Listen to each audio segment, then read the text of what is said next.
Assalamualaikum warahmatullahi wabarakatuh. Bismillahirrahmanirrahim. Hari ini kita mencoba membahas tentang fungsi darah secara umum ya. Nanti fungsi darah itu secara umum bisa dibagi 6 atau bisa dibagi 7.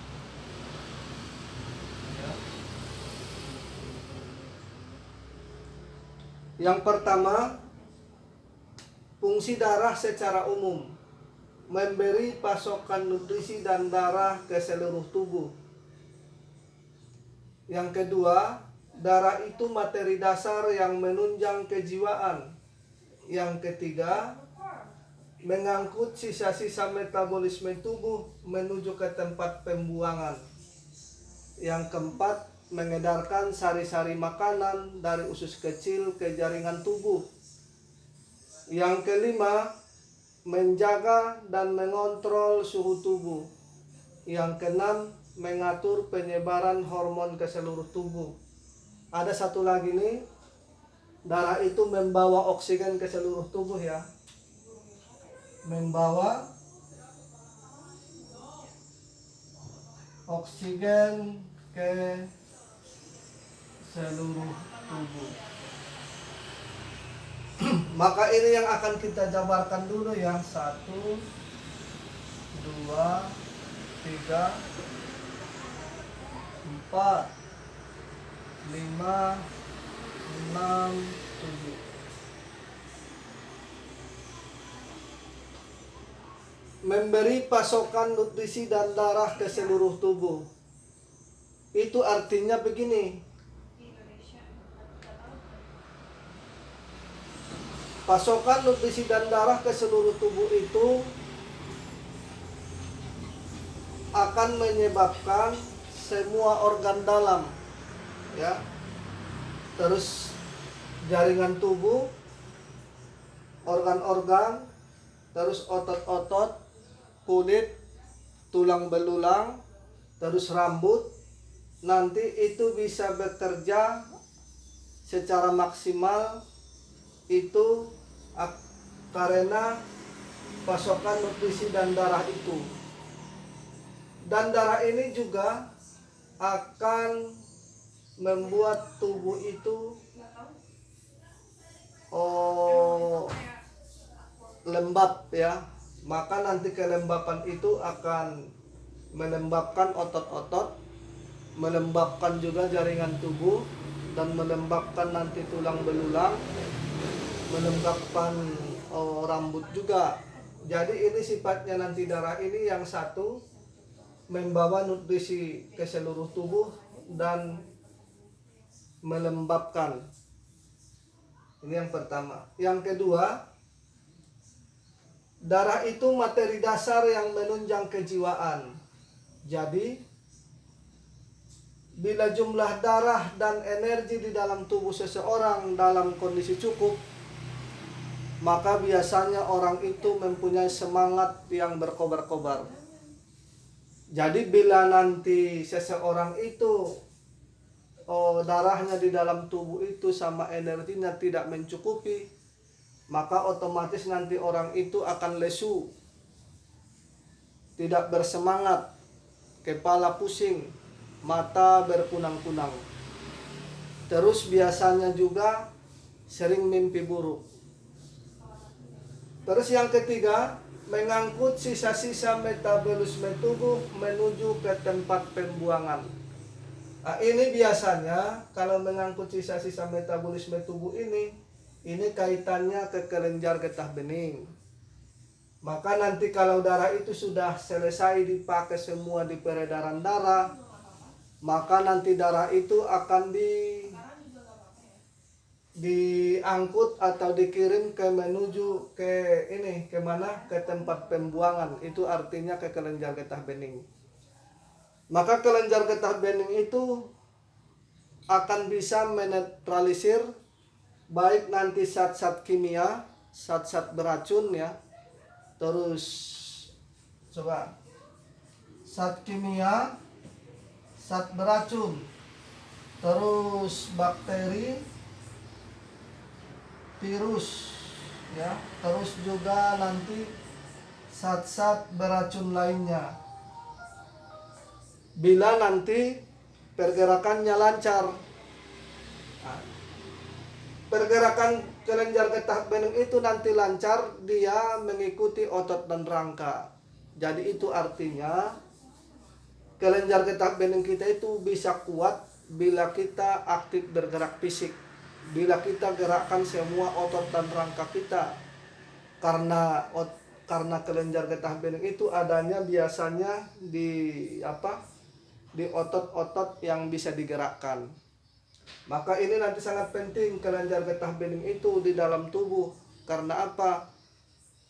Maka sering dia juga disebut antibodi dalam tubuh pertahanan luar, ya. Itu sering disebut itu kelenjar getah bening.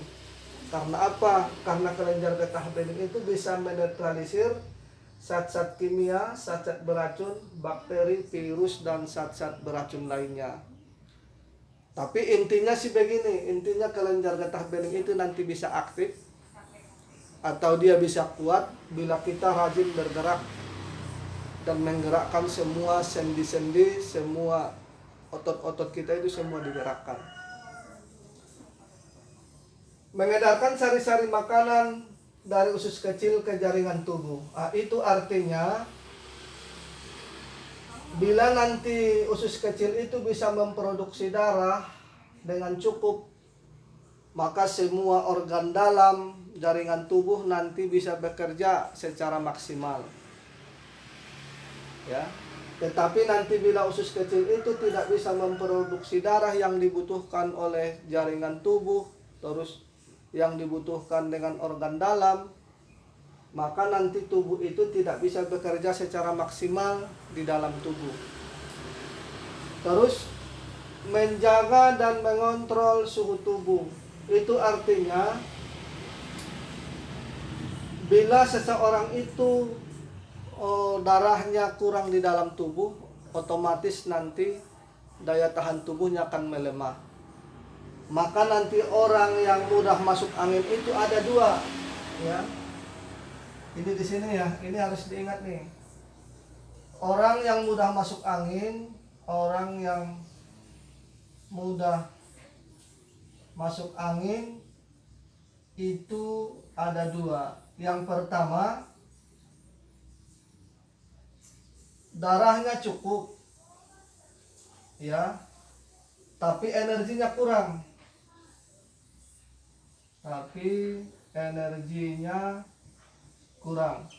Ini yang pertama. Yang kedua,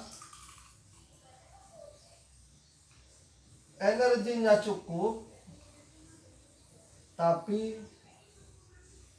darahnya kurang. Ini yang sering menyebabkan orang itu mudah masuk angin. Contohnya, bila darahnya cukup tapi energinya kurang, maka itu akan menyebabkan tubuh itu menjadi dingin atau biasanya lembab, ya. Maka nanti bila tubuh itu dingin atau lembab, maka akan mudah masuk angin. Karena apa? Karena angin itu biasanya menyerang tubuh yang ada sifat dinginnya, maka dia akan mengikat di situ. Terus yang kedua, energinya cukup tapi darahnya kurang. Bila darah di dalam tubuh itu dalam kondisi kurang, maka banyak kekosongan di dalam tubuh itu.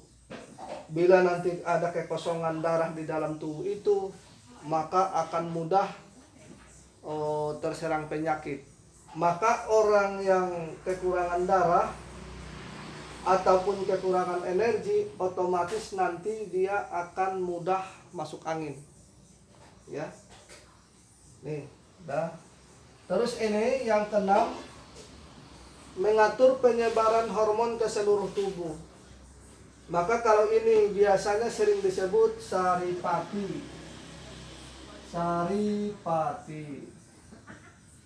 Ini harus diingat, ya.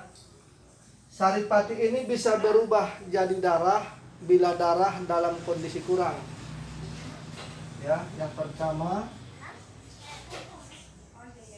saripati ini bisa berubah jadi darah bila darah dalam kondisi kurang. Bila darah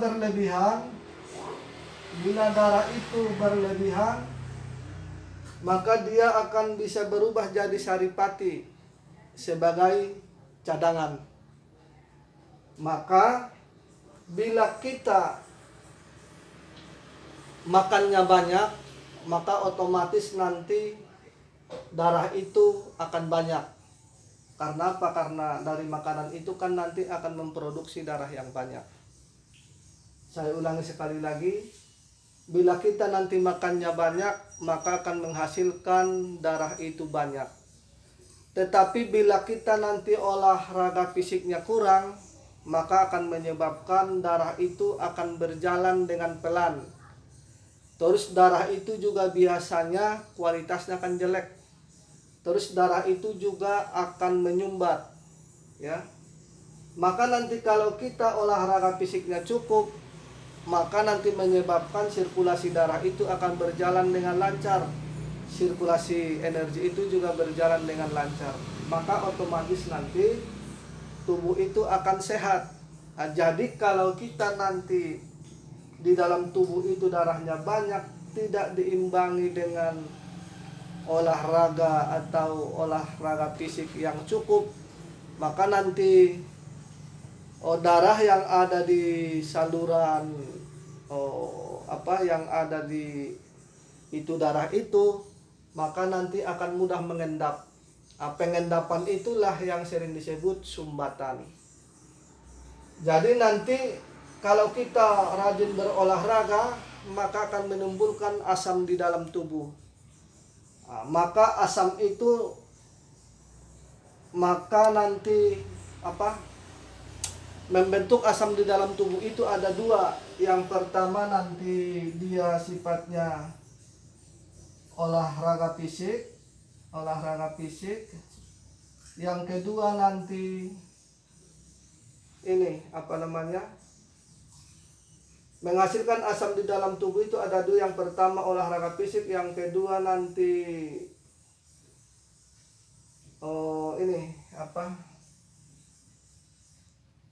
pernapasan, terus juga nanti obat-obatan. Kalau nanti olahraga ini nanti yang bisa menghasilkan asam di dalam tubuh, yang pertama olahraga fisik, yang kedua nanti pernapasan, yang ketiga obat-obatan, yang keempat nanti satu lagi itu pola makan. Maka nanti kalau nanti kalau imunitasnya dalam kondisi rendah, maka nanti dia akan dirangsang dengan olahraga fisik. Kalau tidak olahraga fisik, maka dia akan dirangsang dengan pernapasan. Kalau tidak dengan olahraga fisik, pernapasan, maka dia akan dirangsang dengan obat-obatan yang sifatnya menghangatkan tubuh, terutama nanti yang sifatnya menghangatkan sistem pencernaan. Jadi insya Allah cukup sampai di sini dulu pembahasan kita ya. Jadi ini satu lagi nih. Darah itu akan membawa oksigen ke seluruh tubuh. Membawa oksigen ke seluruh tubuh ini nanti lebih jelasnya bila kita membahas tentang eritrosit ya. Nah, ini nanti akan kita bahas eritrosit secara bahasa yang sederhana. Jadi wabillahi taufiq wal hidayah. Assalamualaikum warahmatullahi wabarakatuh.